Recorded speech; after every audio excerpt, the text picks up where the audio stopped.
우리 예수 믿는 사람들이 가장 소중히 여기는 성경, 이 성경은 한편으로는 사람의 책이고 또 한편으로는 하나님의 책입니다.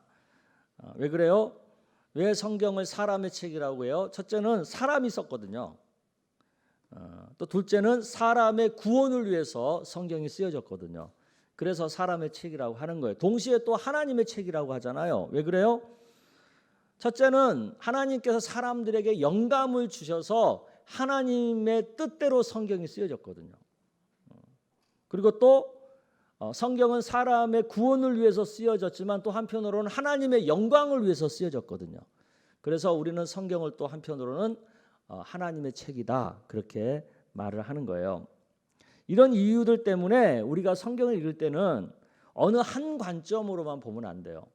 사람의 관점과 동시에 하나님의 관점으로 성경을 볼 수 있어야 되죠.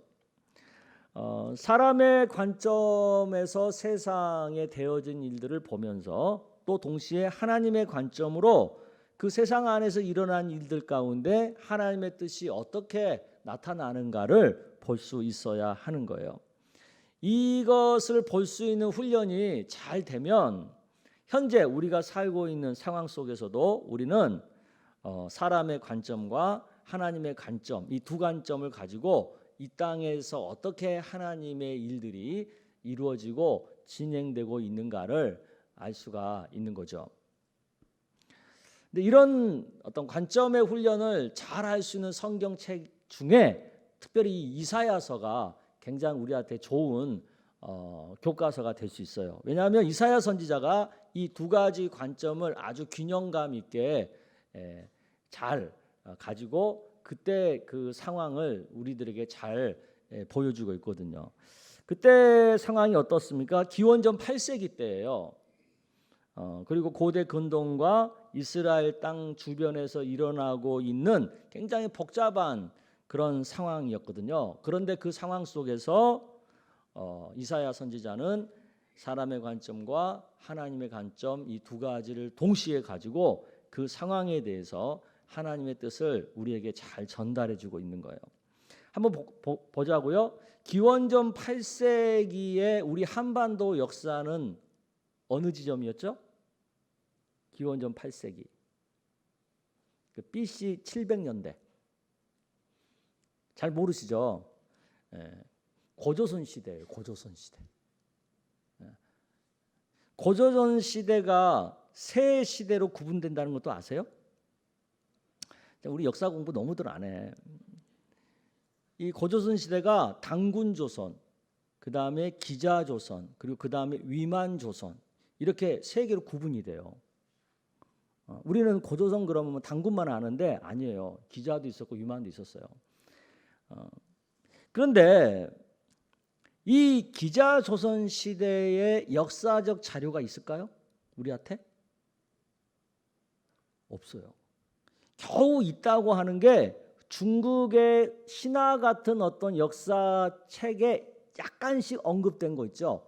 그런 거 몇 개 있어요. 거의 전설 신화예요. 신화. 구체적인 역사적 어떤 팩트가 거의 없어요. 하지만 동시대에 이사야가 살던 시대는 기원전 8세기에 구체적인 역사들이 나온다고요. 이사야서에. 구체적인 왕의 이름이 나오고 어떤 전쟁의 내용이 나오고. 그러니까 성경은 이처럼 굉장히 구체적인 역사적 팩트를 근거로 해서 세상 가운데 이루어진 일들 가운데 하나님의 뜻을 우리에게 보여주고 있거든요.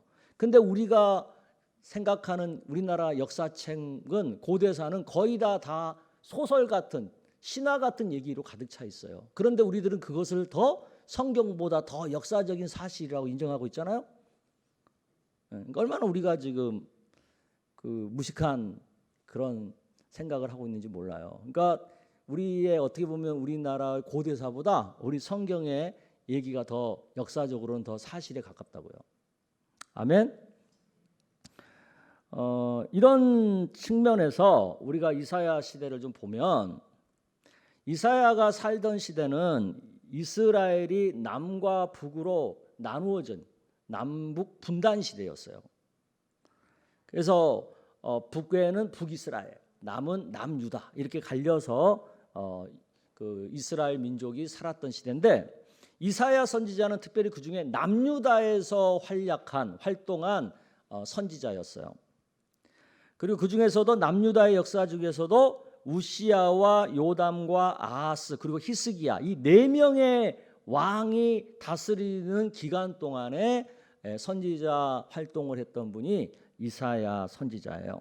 그러니까 굉장히 네 명의 왕을 상대했으니까 꽤 오랜 기간 동안에 선지자 활동을 하신 분이죠.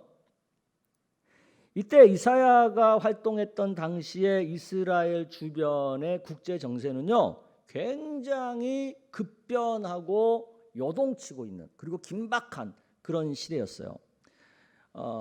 그동안 전통 강대국의 지위를 유지하고 있던 애굽, 우리 역사책에는 이집트라고 기록되어 있는 그 애굽이 이제 그 피크 타임이 지나서 이제 쇠락의 길로 접어드는 그런 시점이었고 반대로 아시리아라고 우리 역사책에서는 보죠. 그 아수르는 이제 새로운 강대국의 자리를 하려고 하는 그런 상황이었고 그리고 이제 바빌로니아라고 하는 나라죠. 이 바벨론은 이제 힘을 길러가고 있는 신흥 세력으로 떠오르는 찰나의 그런 순간에 있는 상황이었어요. 그러니까 보세요. 애굽, 그다음에 아수르, 바벨론 이 큰 세 나라가 그 어떤 세상의 어떤 권력을 갖고 막 이렇게 하면서 그 주변에 작은 나라들은 그 세 나라 눈치 보면서 어디에 붙어야지 우리가 더 안전할까 막 이런 걸 전전긍긍하는 그런 굉장히 불안한 국제 상황인 거죠. 그래서 남유다만 해도요 아하스 왕 때는 친아수르 정책을 써요. 아수르랑 가깝게 지내면서 뭐 어떻게 이렇게 해보려고. 근데 그의 아들 히스기야 왕은 또 완전히 외교 정책이 바뀌어가지고 반아수르 친애굽 정책을 써요. 그럴 정도로 이 국제 정세가 막 급변하는 거예요. 하루 아침에 막 바뀌는 거예요. 그러니까 어디에 줄을 서야 될지 모르는 그런 굉장히 어려운 상황인 거죠. 마치 요즘 우리나라 어떤 주변 상황과 비슷한 것 같아요. 우리나라도 지금 어디에 줄 서야 될지 모르는 상황이잖아요. 그 옛날에는 일본하고 미국하고 분명한 어떤 동맹국 관계를 유지하고 살아왔는데 지금 그게 다 흔들렸잖아요. 그래서 지금 미국하고 중국 사이에서 또 끼어 있고 또 일본이랑은 요새 좀 또 관계가 좀 안 좋아지고 있고 또 북한이랑은 또 어떻게 좀 가까워 보려고 하는데 뭐가 또 안 되고 또 중국이랑도 지금 어떻게 잘 지내보려고 무지 노력하고 있는데 생각보다 진도가 잘 안 나가고 있고 아무튼 뭐 굉장히 뭔가 불안하고 막 이런 어떤 국제 정세 속에 우리 지금 한반도가 놓여 있는 거거든요. 어떻게 보면 이사야 선지자가 살던 시대랑 지금 현재 우리 한반도가 처한 시대랑 비슷한 그런 양상 속에 있는 것 같아요. 이런 어떤 복잡한 국제 정세 가운데 이사야 선지자는요. 이사야서 10장에서부터 23장까지에 걸쳐서 그때 당시에 함께했던 국가들, 민족들 한 10개 이상 되는 그런 나라들에 대한 하나님의 생각이 어떤 것인지를 예언하고 있어요. 과거를 회상하는 게 아니라 앞으로 되어질 일을 예언하고 있어요. 근데 지금 이제 우리는 이미 되어진 것을 과거로 돌아보니까 그때 예언했던 이사야 선지자의 말들이 사실로 다 이미 이루어진 상황에서 우리가 보고 있잖아요. 근데 굉장히 그게 정확한 얘기였던 거죠. 그러면 그때 예언했던 이사야 선지자의 생각의 핵심이 뭐라는 거예요? 오늘 설교 본문 12절에 13절에 이런 식으로 정리를 해놨어요. 여러분 한번 읽어보겠습니다. 시작. 슬프다. 많은 민족이 소동하였을 때 바다 파도가 치는 소리같이 그들이 소동하였고 열방이 충돌하였을 때 큰 물이 몰려온 같이 그들도 충돌하였도다. 열방이 충돌하기를 많은 물이 몰려옴과 같이 하나 주께서 그들을 꾸짖으시리니 그들이 멀리 도망함이 산에서 겨가 바람 앞에 흩어짐 같겠고 폭풍 앞에 떠도는 티끌 같을 것이라. 앞으로 그런 주변 여러 국가들, 강대국들이 앞으로 어떻게 될 거라는 거예요? 많은 민족과 국가들이 소동하고 서로 충돌하는 가운데 겨처럼 티끌처럼 흩어지고 부서지게 될 거라는 거예요. 작은 국가들은 강대국의 정복 전쟁에 휩쓸려서 부서지게 되고, 근데 역사적으로 보면 정말 그래요. 처음에는 애굽이, 그 다음에는 아수르가, 그 다음에는 바벨론이 차례대로 정복 전쟁하면서 그 주변의 나라들을 다 치잖아요. 그리고 그러면 그 강대국들은 나중에 어떻게 됩니까? 애굽은 아수르에게, 또 아수르는 바벨론에게, 바벨론은 나중에 페르시아, 바사에게 멸망당하잖아요. 그러니까 이사야 선지자가 예언한 대로 다 그렇게 되는 거예요. 근데 이사야 선지자는 왜 이런 나라들이, 이런 강대국들이 이런 식으로 부서지고 멸망하게 된다는 거죠? 그 이유가 왜 그렇다는 거예요? 이게 되게 중요한 거죠. 오늘날 우리가 깨달아야 되는 부분이죠. 이사야 선지자가 그 이유로 제시하고 있는 게 두 가지예요. 첫 번째는 하나님의 백성인, 하나님의 선택받은 이스라엘 민족들이 북이스라엘과 남유다인데, 이 두 나라가 신앙적으로 하나님을 잊어버리고 살았다는 거죠. 타락했다는 거죠. 그래서 그 벌의 대가로, 그 심판으로 이런 전쟁에 일어나게 된다는 거예요. 그게 10절의 얘기죠. 10절. 본문 10절.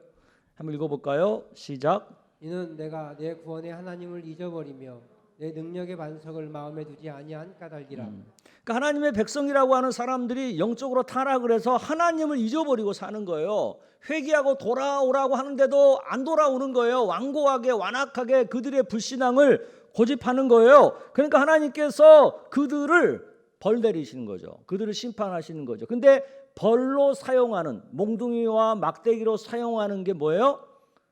그런 이방 국가들인 거예요. 그래서 강대국들의 정복 전쟁이 그 말 안 듣는 그 이스라엘 백성들에 대해서 막대기가 되게끔, 몽둥이가 되게끔 그렇게 하는 거죠. 그럼 두 번째 이유는 또 뭘까요? 이스라엘 백성을 벌하는 막대기로, 몽둥이로 사용되어진 그 주변 국가들이 이스라엘 백성들을 어쨌든 괴롭혔잖아요. 그죠? 그러니까 그 괴롭힌 것은 또 하나님이 그냥 못 봐주는 거야. 내 사랑하는 백성을 괴롭혔잖아요. 그러니까 또 걔네들을 또 하나님이 벌 내리는 거, 심판 때리는 거. 그게 14절 얘기예요. 14절. 읽어보겠습니다. 시작. 그러나 저녁에 두려움을 당하고 아침이 오기 전에 그들이 없어졌나니 이는 우리를 노력한 자들의 몫이요 우리를 강탈한 자들의 보응이니라. 그러니까 주변 이방 국가와 강대국들은 하나님의 백성들을 침략하여서 그들을 괴롭힌 것 때문에 그 대가로 보응을 받아서 하나님의 심판을 받게 되는 거죠. 그래서 나라가 망한다는 거예요. 이걸 보면 참 기묘하죠. 그러니까 이사야 선지자는 당시 국제 정세를 어떻게 보고 있는 거예요? 철저히 이스라엘 민족 중심으로 보고 있는 거예요. 하나님의 택한 백성들인 이스라엘 민족을 중심으로 주변 상황을 보고 있는 거죠. 왜 이렇게 보는 거예요? 이스라엘 민족은 하나님의 택한 백성이잖아요. 하나님의 특별한 관심을 가지고 하나님이 통치하고 있는 하나님 나라의 백성이잖아요. 근데 이방 국가는 뭐예요? 중심이 아니에요. 그 사람들은 세컨더리야. 아무리 걔네들이 뭐 강대국이라고 큰 소리 쳐도 하나님 나라의 백성들이 아니기 때문에 하나님의 주된 관심의 대상자가 아니란 말이에요. 이런 관점에서 보니까 막 국제 정세가 막 요동치고 난리가 나도 명쾌하게 세상의 판세가 보이는 거지. 하나는 이스라엘 민족이 영적으로 타락해서 하나님 말 안 듣고 사니까 그 벌로 지금 전쟁이 있는 거고, 또 한편으로는 뭐예요? 이스라엘 민족을 괴롭히니까 또 그 벌로 이방 국가들은 또 심판을 받고 있는 거고, 딱 명쾌하게 세상 돌아가는 판세가 보이는 거예요. 이사야 선지자 눈에는. 그래서 이사야 선지자는 이런 식으로 세상이 돌아가고 있다라고 이제 예언을 하는 거죠. 그러면 당시에 그 예언을 들었던 사람들은 그 반응이 어땠을까요? 아, 맞아, 그렇구나. 야, 그렇게 돌아가는구나. 그렇게 인정했나요? 그렇게 인정 안 해요. 아니, 뭐 미친 소리야. 아니, 저 쬐끄만 저런 이스라엘 민족이, 이스라엘 국가가 무슨 세상의 중심이라고 그래? 이 멀쩡한 강대국들이 아니 많은데, 또 지금 뭐 이 전쟁이 무슨 하나님의 심판이야? 그냥 다 강대국들의 이해관계 속에서 지금 힘의 역학관계로 지금 정복 전쟁이 일어나고 막 그런 거지.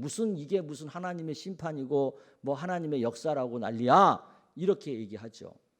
일반적으로 오늘날도 세상 사람들은 지금 세상 돌아가는 거에 대해서 그렇게 생각하잖아요.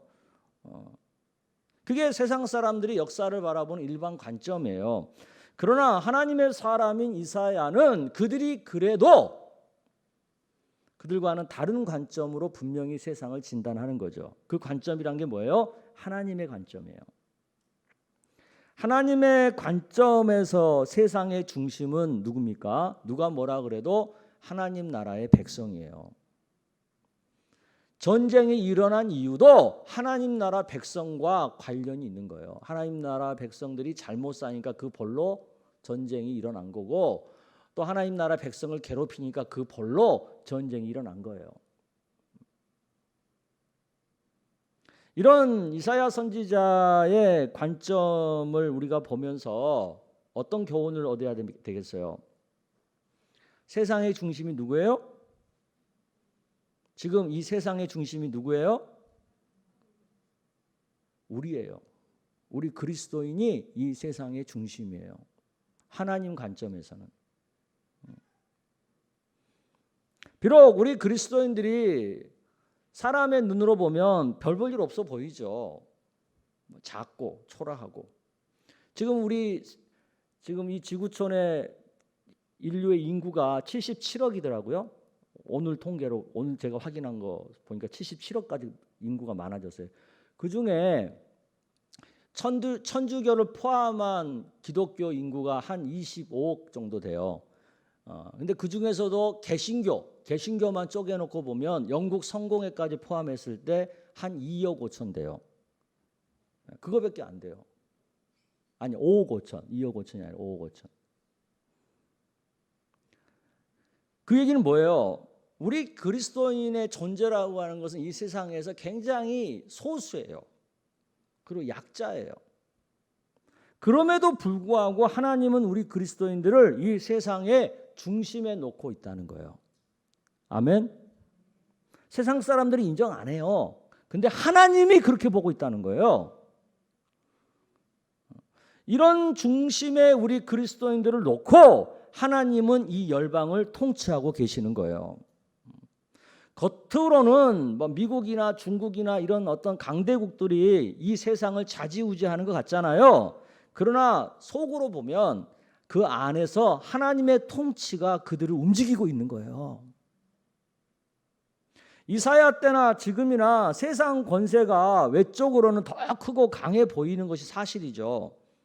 그러나 우리의 과거 역사가 말해주고 있잖아요. 그토록 강했던 나라들도 지금 다 사라졌어요.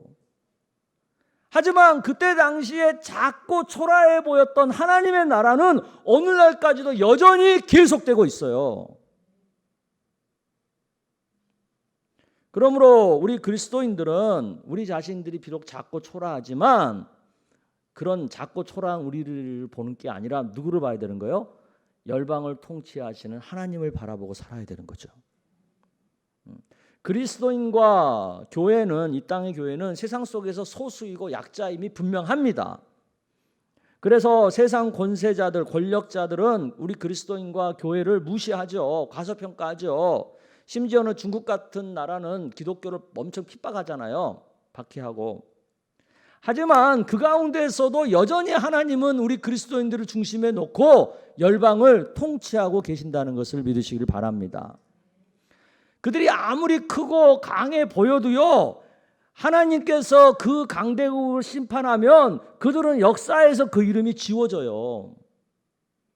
그러나 하나님의 나라는 영원토록 계속된다는 것을 믿으세요. 물론 교회가 중간중간에 타락해서 하나님 앞에서 매를 맞지요. 막대기로, 몽둥이로. 그렇다고 해서 그런 벌을 받았다고 해서 교회가, 하나님의 나라가 사라지나요? 안 사라져요.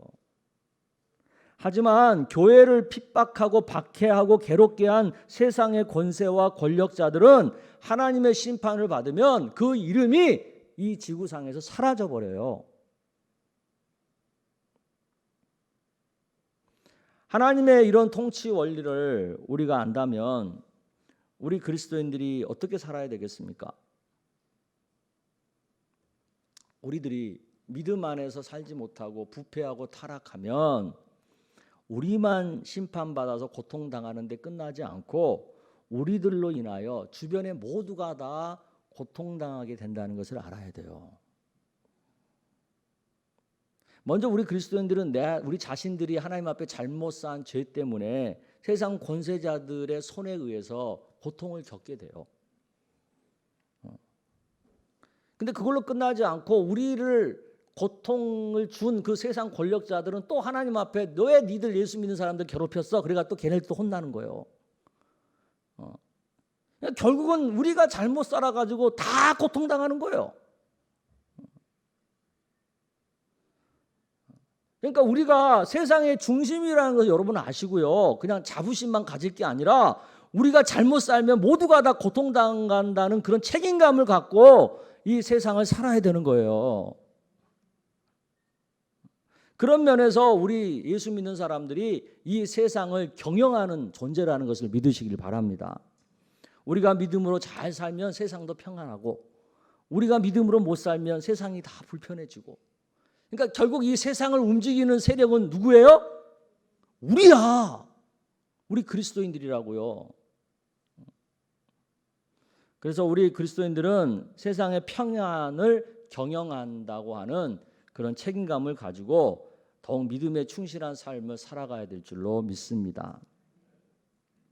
물론 세상 사람들은 우리가 이런 얘기하면 야 웃기는 소리 하지 마. 너네들 뭐 과대 망상증 환자냐? 막 그렇게 우리를 욕해요.